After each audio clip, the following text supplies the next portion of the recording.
Read any good books lately? I'm sure my guest will have no problem answering that question. Since 2014, he has taken on the role of CEO for Calgary's Public Library, having moved from Seattle area King County, where he served as director of their library system for 25 years. He brings a wealth of experience and enthusiasm to a job that for many would seem staid. After all, we're talking about libraries where everything is shh, be quiet. Not on his watch.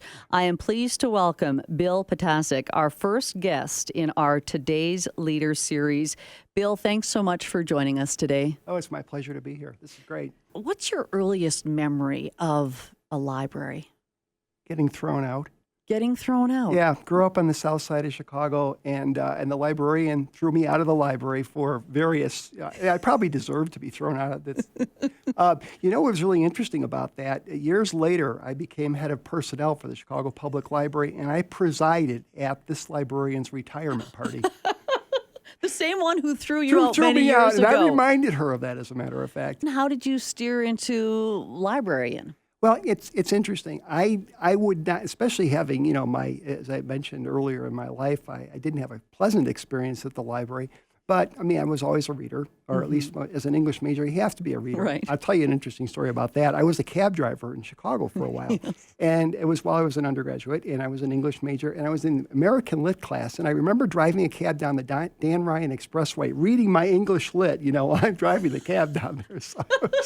This was long before distracted driving laws. Exactly. Well, I can look up every once in a while, and it was fine, And as I learned about public libraries and how they're part of the community, and I thought, wow, this is the way to change the world, except from a place that nobody would ever think to change the world from, a library. It's access to information, it's building community, it's working with different age groups. And there were so many great things about it. And I have to say, after doing it for as many years as I've been doing it, I haven't been disappointed.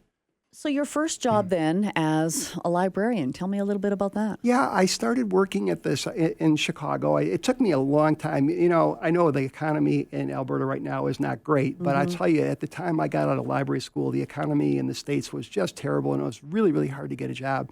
So I traveled all around the country looking, for work and following up on leads and whatnot. And finally, I was interviewing with the Chicago Public Library, and they looked at me, and Chicago is a pretty segregated city. Most folks who are kind of middle-class white live on the north side of the city, and the south side is known as kind of a black area that, maybe has less income and things like that. It's a little tougher. Right. And they looked at me and they said, we don't have any jobs in the north side of the city. I said, well, I want to work on the south side. And they looked at me like I was crazy. I said, I grew up there.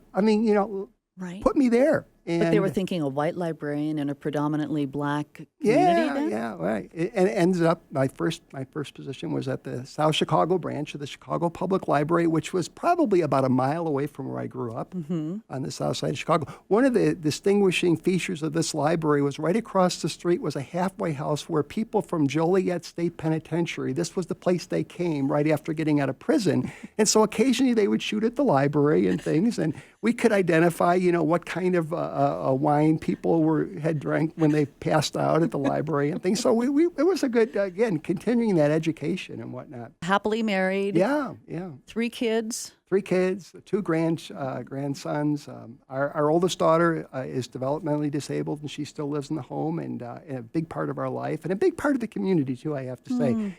Having Sarah in our life has really been a lesson in terms of community and making sure that everybody, gets an opportunity to participate. And even with her developmental challenges, she's, what did you say, 35? She's 35, yeah.